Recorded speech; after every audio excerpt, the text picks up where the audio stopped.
You're watching the Crypto Market Update with your host, Chris Marshall. Your home for the latest crypto news, reviews, and updates that can be found around the block. If this is your first time here, then we would like to thank you for watching. If you enjoy the show, please like, subscribe, and share with anyone that you believe needs this type of content in their life. Just a reminder, anything discussed on this show is for educational and entertainment purposes only and should not be considered financial advice. With that out of the way, let's get on with the show. Good morning and welcome to the Crypto Market Update, where we take a look at the events coming up throughout this week and what effect they might have on your favorite crypto. My name is Chris Marshall, and this is your Crypto Market Forecast. All right, first, let's take a look at some of our sponsors. Flip that around. We got a little flip there. First sponsor up is Customerify. Customerify is the easiest way to collect user feedback. If you have a website, email marketing campaign, or whatever, anything that uses code basically, go on over and check out Customerify.io. There you can quickly create a campaign and it'll generate out some little code that you can copy and paste and put right into your website or whatever, and users will be able to just look at it and maybe ask, how are you enjoying this product? They can hit a little emoji and you'll get that right on your own little dashboard. Very interesting tool. OTEC, Ocala's Blockchain and Crypto Technology Innovation Council, has been renamed to OTEC, Ocala's Technology and Innovation Council. So we're going to update their logo. But if you're into tech and you're in the Ocala area, or if you're a startup, you should go and check them out. So they've been doing some pretty cool stuff. They have their own platform now, and you can go and you can join their platform, become a member of OTEC. In there, they have all these different communities, community for those that are into crypto, a community for those that are startups, a community for those that are, just trying to figure it out, or if you're a professional within IT, they do all this different stuff for these different groups. And one of the coolest things, in my opinion, as a startup, a tech startup, is that if you are a startup, they will help you set up this account, which will allow you to get some really intense discounts and stuff. So through them, I was actually able to get a $5,000 bonus for something called SynPulse, which I used like $200 of that $5,000 bonus to pay for my first year of their highest tier platform. And then I still have like $4,000 to use for other stuff. So I basically have like unlimited use of SynPulse, for as long as I need. So very cool stuff. They got a ton of deals that they can help you get. Go ahead, check them out at https ://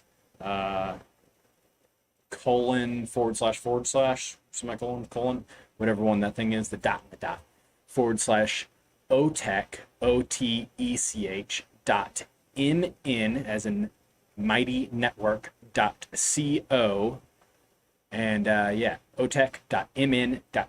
Go check them out, learn more about them and what they can do for you. If you're into tech, if you're a startup, if you're an innovative person, go look them up. All right, with sponsorships out of the way, let's move on over to the market and what is going on within it. All right, so starting over here in CoinMarketCap, we are over the 20,000 cryptos with a market cap just under $1 trillion. We've come up just a little bit. We're at 952 billion, 24-hour volume of 52 billion. Bitcoin's dominant sitting at 42.5 and ETH at 15.5. Gas is down at only 34 way. All right. A lot of coins are up on the last 7 days, but over the last 24 hours, not as hot. Just kind of sitting flat over the last day. There's been some really big movers in the last week. Some of the small coins, Doge, Tron, Shiba Inu, a couple different things. Polygon did really well over the last week. So definitely seeing some movement within the market. And we'll get to more of that when we look at the charts.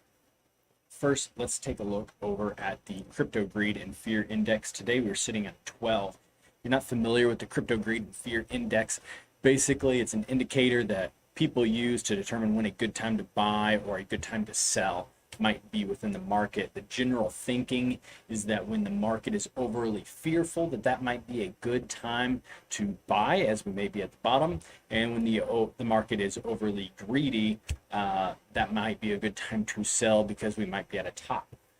So use that as you will. Today is a 12 in extreme fear. Yesterday was a 14 extreme fear.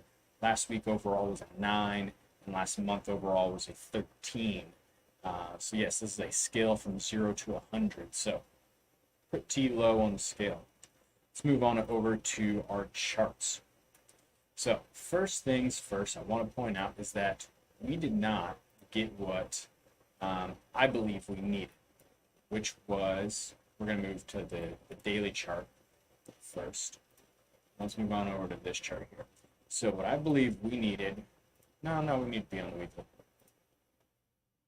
was we needed to close above this 200 time period moving average, which was like 22.5 is kind of where we needed to be at. That would indicate that, one, we closed above the 200-day moving average, which is what we want. Now, we're in a position where we close this weekly candle under the 200 time period moving average, and as you can see, we've turned red on the day. This is a whole new candle starting today on the weekly time frame, going through Sunday evening, this coming Sunday evening. So we will see where we go with this candle. Now, I want to point out that this has only happened a few times before, where we've had a candle close under that 200 time period moving average since like 2016.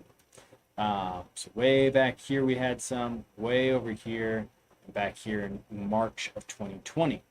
Now, the interesting thing is, through all of these time periods, when we closed under this 200-day moving average, there's really 3 periods of time, even though there's like 7 candles that actually closed under on the weekly chart. What you'll notice is that if you'd bought in these candles, they would have been really good buying points. So every time we had a weekly candle close under the 200-day moving average, or the 200 time period moving average, it was a really good time to buy, right? Had a massive run up and eventually just kept going and never got back to that point. It's never been back to that point. Now, if you see here, the next time that this happened was back here in, let's call this December of 2018. I'm not exactly certain what was going on back here in 2018 for to do this, but we had this dip and we closed for one single candle, this red candle right here, the week of December 10th, where we closed below the 200 time period moving average. And then we came up and we did not see this level again.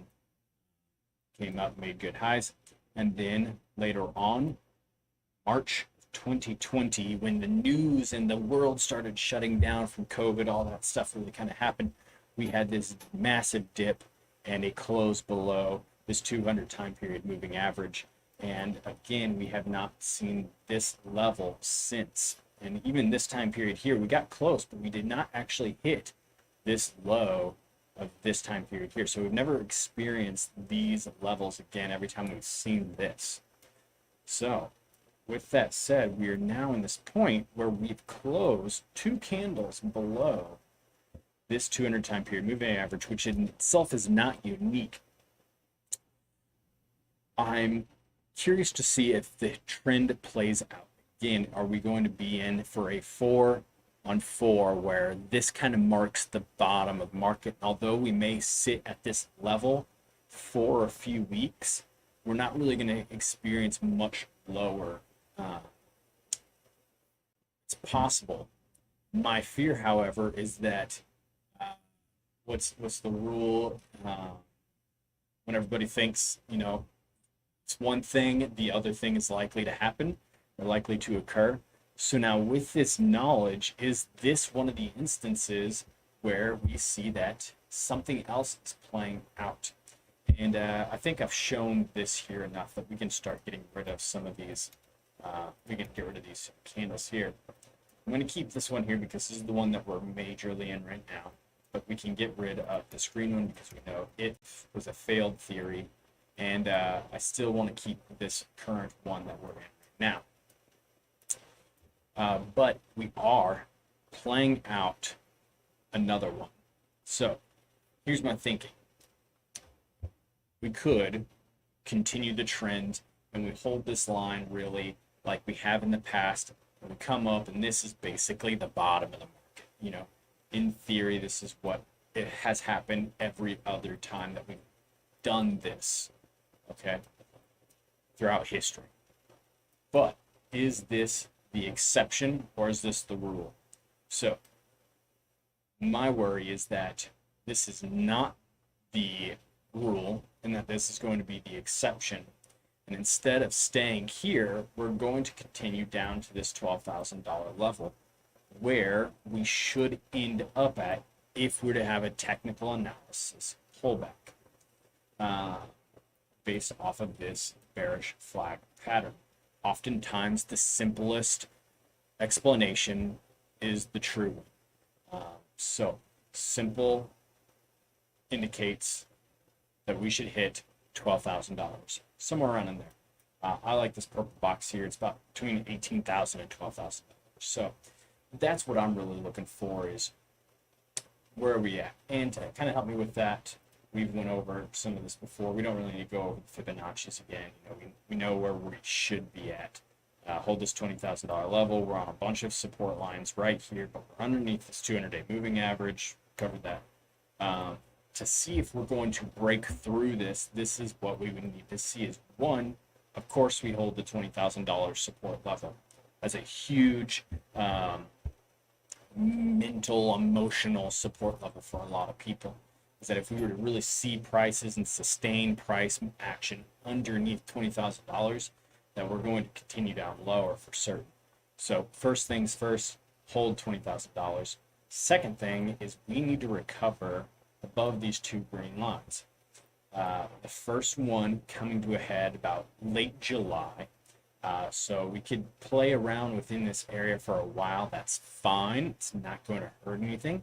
But by the end of July, we need to still be above this $20,000 level and then have broken through this first light green line. Same thing, hold $20,000 till about beginning of October. And by the beginning of October, we need to have broken through this darker green line. These are going to be two major trend lines that need to break in order to see real movement to the upside. So that is definitely something that I would be watching out for. Now, if we don't, there's a very good chance that we are going back to that $12,000 level. And kind of hitting a different area than what we've seen before. So let's go back over this one chart. I've drawn this red line here, kind of connecting all of the points in which we had went under and formed that bottom of the market based off of that 200 time period moving average cross. And if you draw a line straight through all 3 points, you end up with this crazy long line that's, you know, could indicate that maybe we see even lower than $12,000. That is definitely the greatest fear. So lots of ways to think about this, and this is why technical analysis is super hard to do. There's so many indicators and things to look at. Anybody that tells you they know where it's going is full of crap. So just be careful with what you're doing. Realize that there's definitely a chance that we go much lower into some real extreme levels, which could really bring the whole market to a crashing halt. That being said, starting to feel better about where we're at, but I will not personally put any more money until I see at least a breakthrough of this light green line and a continuation hold of this $20,000 support level. So those are 2 things that I absolutely need to see before I will put any more money in. my fear is that we're going to continue to just play out a series of these bearish flag patterns, bearish pennant patterns, whatever you want to call them, just a series of stair steps down to the right. So definitely don't want to see that. And we're turning red on the day, so not great for the market right now, but that's okay. All right. With that, let's move on to the economic calendar and look at what's coming up in the economic reports and speeches this week that might have an effect on crypto. Obviously, we got some inflation numbers that are going to be coming out. The PCE inflation numbers for the month are going to be coming out, but what can you really do? We also have something interesting is we have Jerome Powell would be over at the European Central Bank Conference, and a couple other people all over there talking. So that'll be interesting to see if anything comes out of this European Central Bank Conference. That is on Wednesday, I believe. Yes. And that's really about it. The inflation numbers, and yeah, that's really all I'm looking for this week. That out of the way, let's move on over to some crypto events. There's not a ton. There's a couple like mid-ranged crypto events and conferences. Nothing too exciting that I'm really excited for. Going to be watching closely for any news coming out of it. Just some run-of-the-mill stuff. And last but not least, let's move on over to the CoinMarketCap calendar of all the crypto-specific events, cryptocurrency-specific events, and NFT events, not blockchain events. There is a ton of events this week. Only a few things really exciting, and that's really only on the 30th. So if we move down to the 30th, you will see that there is a great long list of events coming up on the 30th. All this stuff is going on the 30th. So the 30th could prove to be a pretty big day for crypto with all these different events. A lot of stuff seems to be timed for this. Two of the ones that really caught my eye for this week, which I already have them pulled up, is that IODN has their mainnet launch and then a bunch of other subsequent launches, NFT platforms, stuff like that. But really it's that IODN is getting ready to go. And so that what we see is that IODN has partnered with Chainlink. We're over here. So Q2 2022 mainnet launches with the Chainlink partnership to bring real-world data to IODN applications. And then they're going to officially launch the public mainnet. So very interesting to see what they're doing and what IODN is trying to do. I'll go over here to their description for you. They want to their aim is to be a fast, deflationary, ultra-secure, and decentralized blockchain network. They seek to decentralize access to decentralized apps, linking the physical and digital world, providing value to users, and fueling the new economy of the machines. So very interesting that this is going on this week. And then the other thing is that we have a hard fork for Cardano. So their Vasil hard fork is also happening on the 30th at the same time. And apparently a lot of people are waiting for this hard fork before they lock up their Cardano for staking and improvements and all that stuff. They've been on a streak here lately for how much has been their total value locked within contracts and stuff like that. And they are now, they expect to see a large increase in this total value locked on the 30th when this does. All this stuff basically signals is that there's a lot of development activity and a lot of use on specific chains. So the higher the total value locked, the better for the thing. And they are currently in the 26th position as of this tweet on March 12th, which is quite a while ago. So they might be higher or lower, but they would expect a big bump across the network as of this Vasil hard fork. So it'd be interesting to see what happens with that. But with that out of the way, that's basically it for today's show. Just want to keep you all educated out there, informed, and most importantly, safe. So Please keep yourself safe. Don't be, YOLOing into different crypto projects and stuff like that. There's so many scams out there. There's so many coins that are just going to get washed away. And I don't want to see you guys lose your hard-earned money on some of those coins. So, a couple announcements. I am going on vacation this week. I leave Wednesday, so I will not be in the office to do these live streams. So for a few weeks, I won't have any live streams, but I will be back. I believe it is get this right. We will do the next live stream on Friday, the 15th of July. That would be the next time we do a live stream. So basically 2 weeks worth of live streams. I will be MIA. If you are a part of OTech, I will be doing some virtual AMAs and stuff like that, or some virtual events for some of the members of OTech. So if you're interested in tech and in Ocala or Marion County, go check out their platform, and you can listen in on some of those events that I'll be doing, some updates and recaps of the crypto market kind of randomly throughout the weeks while I'm there on vacation, not doing a whole lot. So with that out of the way, this has been fun. I will see you all on the 15th for a crypto market recap, where we take a look at the events that happened that week and what effect they had on your favorite crypto. And be safe, everyone. I'll see you all in 2 weeks. Bye.